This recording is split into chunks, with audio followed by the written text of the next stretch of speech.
And this is my sidekick, Biblio.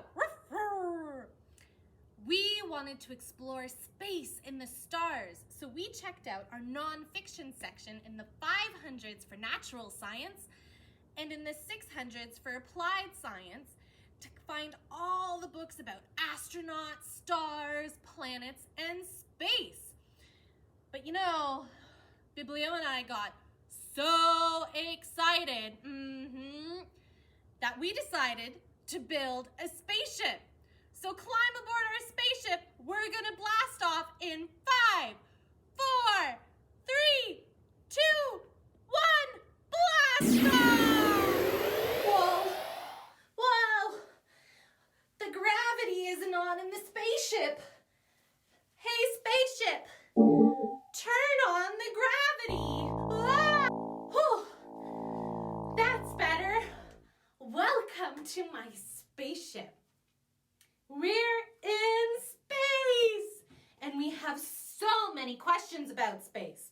Luckily for us, our local experts, David and Carolyn from Dortwood Observatory, can answer those questions on our comm system.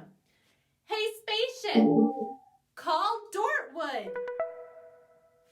Hi, Library Lexy. Are you in space? You're up in space? That's awesome. We sure are in space. Welcome aboard my spaceship. We have so many questions about this vast universe of ours, starting with stars. Why do stars twinkle? Is it true that they're made out of gas? Why are some brighter than others? Why is the northern star so important? Whoa, slow down, Library Lexy. We need to take some time here to talk about the stars.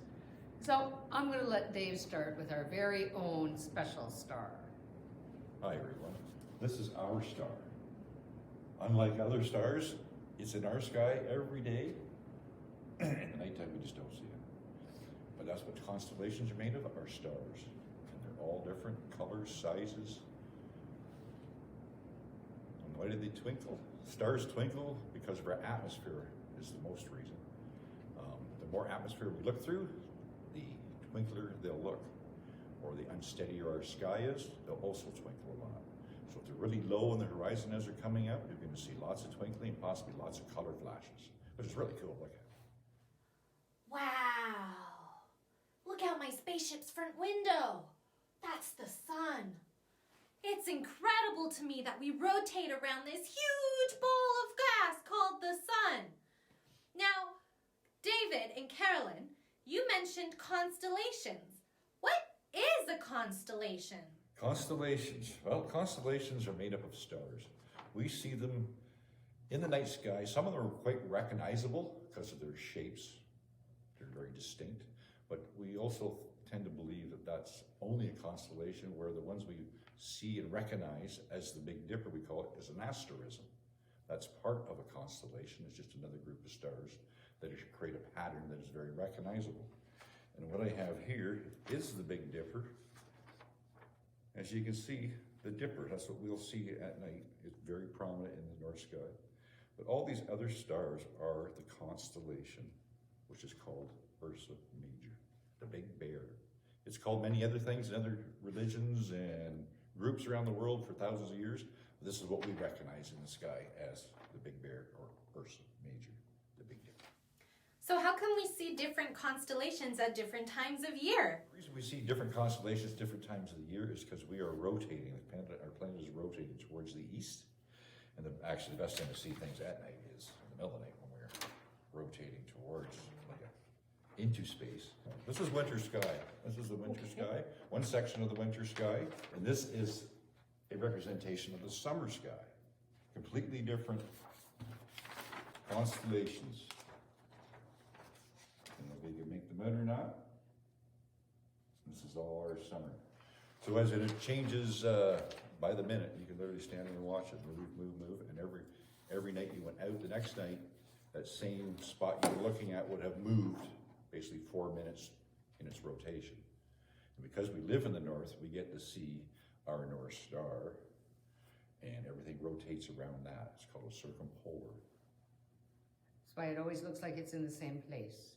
It does. For us. For us.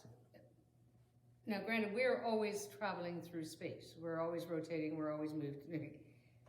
when you start to think of all the different ways that we turn, you can get really dizzy. You really can. That makes sense that we'd see different constellations as the planet rotates. I had my spaceship do a mock-up of what that looks like when our planet rotates and we see different constellations. It's pretty cool. Apart from the Big Dipper, what are other constellations we might know? The constellations that most of us know are related to our astrology, birth dates, months, that type of thing. So pretty much most of us know that there's 12 for sure. Even though there's 88, those main ones, they just get known because we like to Associate them with our birthday. yes, we like to have everything associated with that, with us somehow or another. And this way, at least there's 12 that everybody gets to know. Like Gemini and Pisces, Taurus, Sagittarius, Libra, Aquarius, Aries, Leo. I'm sure I've missed it. Look, I found the zodiac constellations you were talking about. Gemini and Cancer and Leo. That's a lion. We have Virgo, Libra, Scorpio, Sagittarius, Capricorn, Aquarius, Pisces, that's mine, Aries, Taurus, Gemini, and back at Cancer. Those are pretty cool constellations. Now, do we need a telescope to see the planets? So you can use a telescope to look at planets, not as well as looking at constellations with a telescope. It's more for planets and distant deep sky objects. And some of the planets you can see with the naked eye are Jupiter, Saturn. They're the most prominent. Mars, when it's up. Mercury, when it's in a special spot away from the sun far enough. It's very tiny, but you can see it.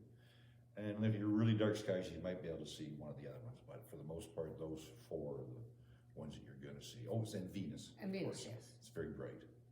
A telescope, now you can start looking at deeper objects or enhance those naked eye objects as Jupiter, Saturn, because now they become very prominent. And those telescopes that are here at the library, oh, they look pretty amazing. You're going to love them. We do have telescopes at the library. Hey, spaceship, call the Coburg Public Library. Hi, Library Lexy. It's Rachel here at the Coburg Public Library, and this is what our telescopes here for our Lonoscope program at the Coburg Public Library look like. As you can see, they're quite large. We have 2 in our collection. One lives here at the Coburg Public Library, and one lives way out in our branch at Bewdley Library. You can check them out with your library card. It does need to be an adult library card though. And they're available for checkout on a first come, first served basis. These telescopes you can have for 7 days. And as you can see, they are quite large, so you will need to have a vehicle that can accommodate them. And they come with lots of information on the solar system, as well as an instruction manual and a practical guide to viewing the universe. So if you'd like to explore maybe the planets, come to the Coburg Public Library and check out a Lonoscope today. Thanks, Rachel. Speaking of planets, I have a song all about the planets in our solar system. The planets revolve around the sun, hooray, hooray. The planets revolve around the sun, hooray, hooray. The planets revolve around the sun and spin on their axis one by one, and they all go spinning around and around and around they go. Mercury, Venus, Earth, and Mars, hooray, hooray. Mercury, Venus, Earth, and Mars, hooray, hooray. Mercury, Venus, Earth, and Mars, all twirling and whirling among the stars, and they all go spinning around and around and around they go. Jupiter and Saturn are next in line, hooray, hooray. Jupiter and Saturn are next in line, hooray, hooray. Jupiter and Saturn are next in line. They're made out of gas, but that's just fine. And they all go spinning around and around and around they go. Uranus and Neptune make it 8. Hooray, hooray. Uranus and Neptune make it 8. Hooray, hooray. Uranus and Neptune make it 8. The last 2 planets, aren't they great? And they all go spinning around and around and around they go. Let's meet the planets in our solar system, starting with the one closest to the sun, Mercury. Hey, spaceship, take us to Mercury. Whoa! I'm Mercury. I'm the smallest planet and closest to the sun. I'm Venus. I'm the hottest planet in the solar system. Ouch. I'm Earth. You call me home. I'm also the only planet with liquid. I'm Mars. I'm really dusty and cold. Shoo! With a very thin atmosphere. I'm Jupiter. I'm twice the size of other planets, so they call me giant. I'm Saturn. I'm surrounded by a series of icy rings. I'm Uranus. I rotate on a tilt, so I look like I'm sideways. I'm Neptune. I'm the smallest gas giant and the farthest from the sun. What about Pluto? Hey, Dortwood, why isn't Pluto a planet anymore? Okay, Lexi, look, Pluto unfortunately is no longer a planet because the International Astronomical Society got together and decided that because they were finding so many new dwarf planets, smaller, but they were bigger than Pluto. So if they're going to call them dwarf planets, they can't really call Pluto a planet anymore. So it got demoted to being a dwarf planet because it's just not that big. Not when you consider that there's a whole lot of new objects out there, like Maki, that are as big or bigger than Pluto. So it got demoted. It's unfortunate because we love Pluto. We do. We wanted to just kind of put this out there. We keep talking about leaving this planet, which is an amazing place for us to live. We are specifically designed to live on this world, this planet that we live on. We call it Spaceship Earth because we are traveling through space every single moment of every single day. But we are on a spaceship that is amazing, and it's the only one we have that we know for sure will keep us alive and well for many, many years to come. We do have to take care of it. It's the only one we have. It's going to take so long and be so hard to go to another planet, and it's going to take us a long time. Anybody that's out there, any of you kids that are going to go into different types of science and different things, space exploration is going to require individuals of all different types.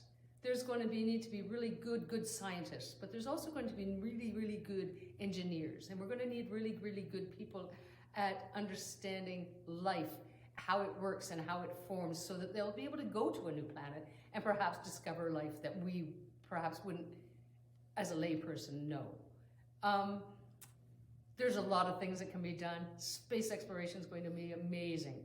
And your next generation, this generation, with you kids out there, you're going to have such a good time going because we're too old. But, so I'm a little bit envious. Enjoy the ride. Space is out there. Go check it out. Space is the place.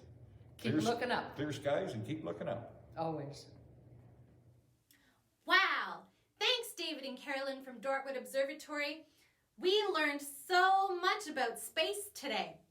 We hope that you enjoyed this space adventure too. If you want to do more about space, we have a take and make on constellations available at the library for March break 2022. You can also check out our book list of recommended space reads linked below. Thanks for joining me on my really cool spaceship. That concludes our episode of Learn with Library Lexy in Space. We'll see you next time on Learn with Library Lexy. Bye, friends!